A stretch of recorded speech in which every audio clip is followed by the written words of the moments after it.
Happy Friday. I call it Happy Friday. Every Friday is Happy Friday. You just nominate your day and decide it's a happy day. For me, it's a Happy Friday because it's Spotify new releases, which I like to listen to every week, and through my Huntley and Palmer biscuit tin sound system, oh yes. And it's also, I just realised it's been very windy up here, so probably not the best sound, I apologise. I'm such an amateur. And the other reason is I treat myself to The Guardian, £2.80 on a Friday, to read the music reviews. And after recording with John in Chapel Cafe this morning, with 6 lovely visitors from far afield as Mexico, I've had lunch. I've treated myself to a Happy Friday lunch. And now I have spontaneously come for a walk, a new walk. I've been meaning to explore walks by the tiny house all summer and not got around to it. And so here we are on the threshold of autumn, and I've discovered this place. Look at this. We're in a place called Halldale. I don't know about you, I am enchanted by ruins, and I won't say anything unkind about people I know. I'm not referring to people, I'm referring to physical ruins, places. Look at this. I don't know about you, I could live there. I really could live here. One room. Look, there's a fireplace. Somebody has lived here. It's quite extraordinary. There's a proper chimney. It's overgrown, but soon clear that up. There's enough space, headroom for perhaps a loft bed, and of course you'd need some cooking facilities. What is it about dilapidation that attracts me? Maybe it's just as I'm getting older. But you're getting older too. Are you fascinated with dilapidation? I remember when I ran my computer business at the Science Park in Sheffield, one of my friends who I wanted to be like, Matthew Pondlade, because he was dead cool and good looking, and he was a photographer. He set up the Untitled Gallery in Walkley in Sheffield, or was one of the founders, to do the Earth's justice, and he then moved on to the Cultural Industries Quarter, the old Kennings building in Sheffield by the station, if you know it.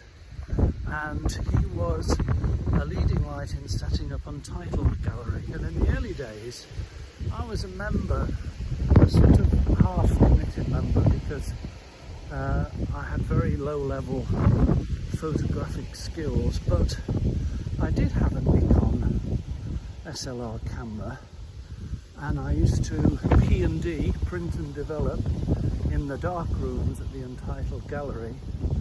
And I had 2 favourite subjects for mine: black and white photography. I only did black and white photography.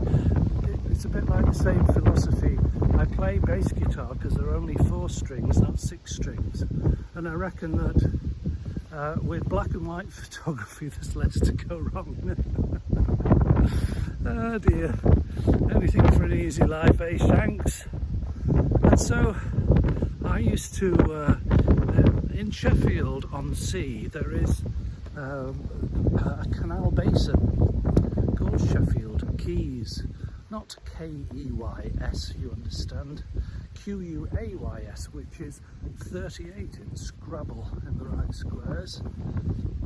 And it was dilapidated when I ran my computer business, but I loved to take time out secretly from work and head down. It wasn't far from the Science Park to the Sheffield Quays, and I would spend an hour or so just taking black and white photographs of dilapidated wharves and what do you call those buildings, but that you get by the side of a canal. which are then converted subsequently into posh apartments. Warehouses, that's what they're called. And so I found there's a beauty in the abandoned, in the dilapidated, in the has-beens.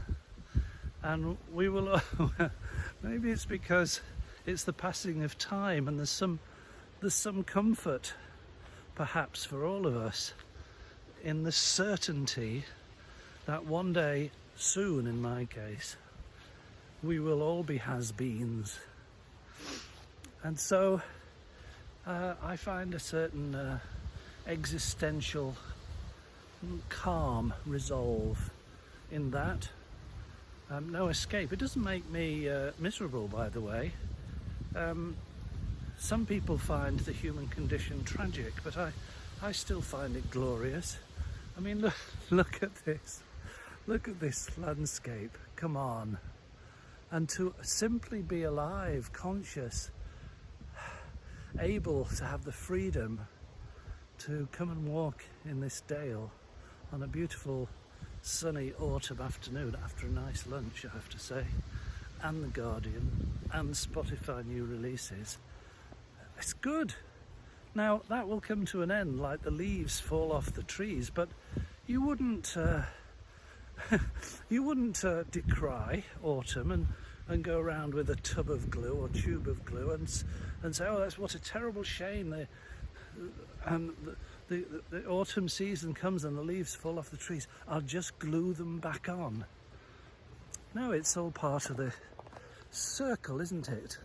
And I find great comfort in the sure knowledge that unless the earth stops revolving around our sun,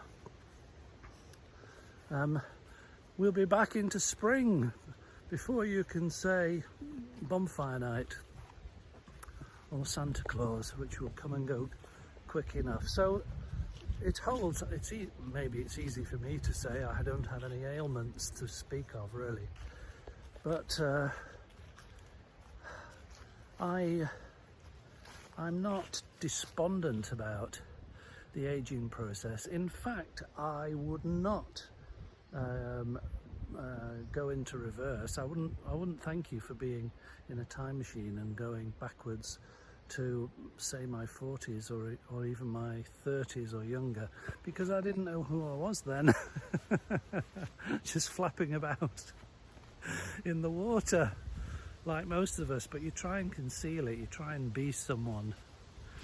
The American comedian Lily Tomlin, who was famous for something called Rowan and Martin's Laughing, one of her sayings is, I always wanted to be someone, but I should have been more specific. Well, I can be a bit more specific now and say that I actually want to be me. This seems to fit, and I can be grateful and thankful without at all sounding, what's the word, conceited, I think, that life, fortunately, very fortunately, seems to have prepared paths for me to walk in. There is a quote when the young Joshua, who was leading the children of Israel out of the desert wilderness after Moses had died, and he got the hospital pass from Moses to carry the ball and the people of Israel across the River Jordan into the Promised Land. And he sent out spies to check it out, as you would if you were wanting to invade another country. And the spies came back and said, "Joshua, there be giants." And Joshua sort of had cold feet, but God said to Joshua, "Josh, my friend, I've chosen you. Do not be afraid, because every place on which your foot shall tread, I have already given it to you." which sounds like a mind fuck of time in a way, that everything was already set up for Joshua to lead the children of Israel into the promised land, as promised.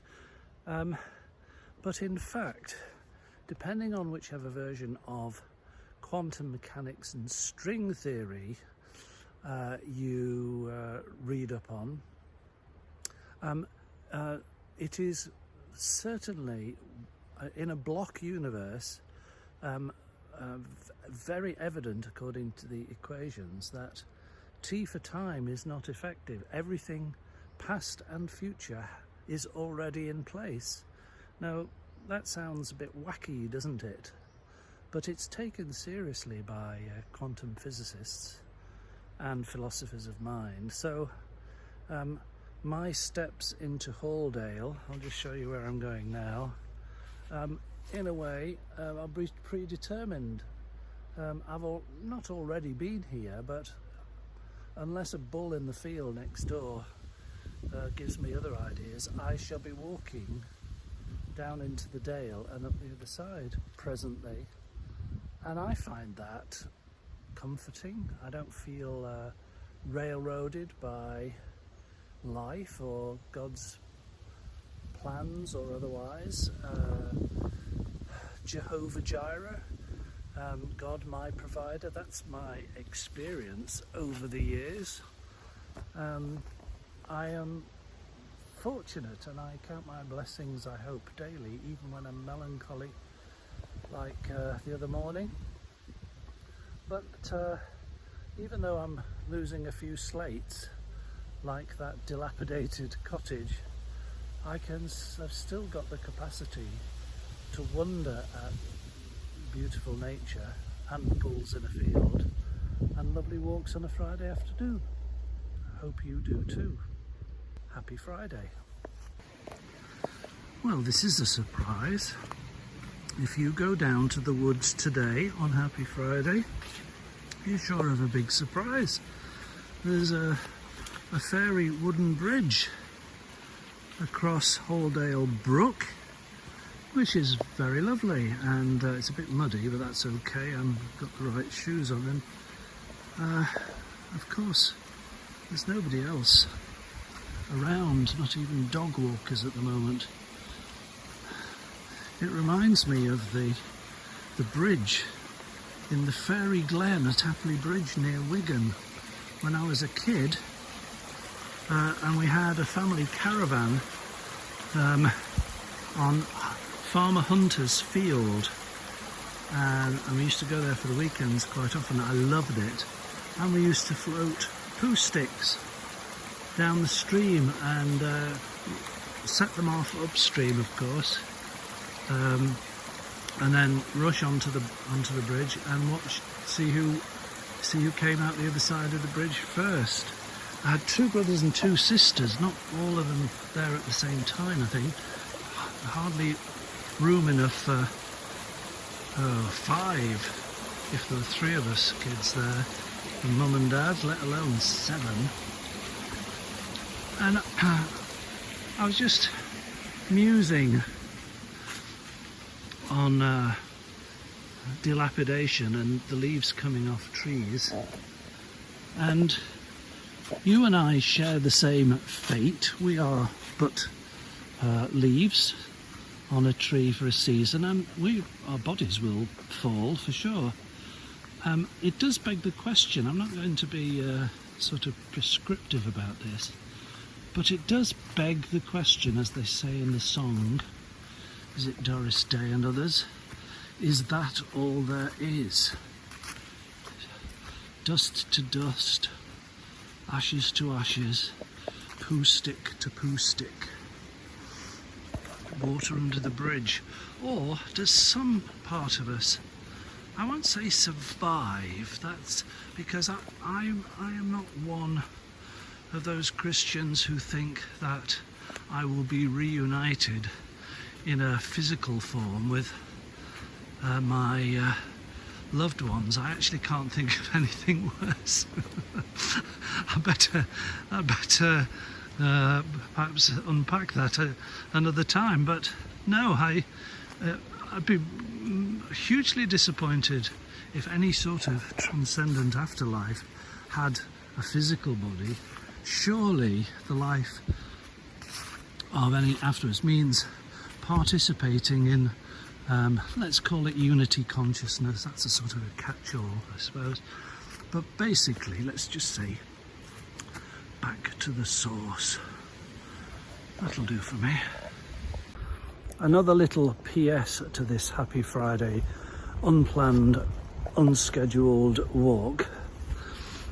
It's actually taken me 11 months after moving into my tiny house nearby to explore this very close by public footpath, and it's absolutely delightful.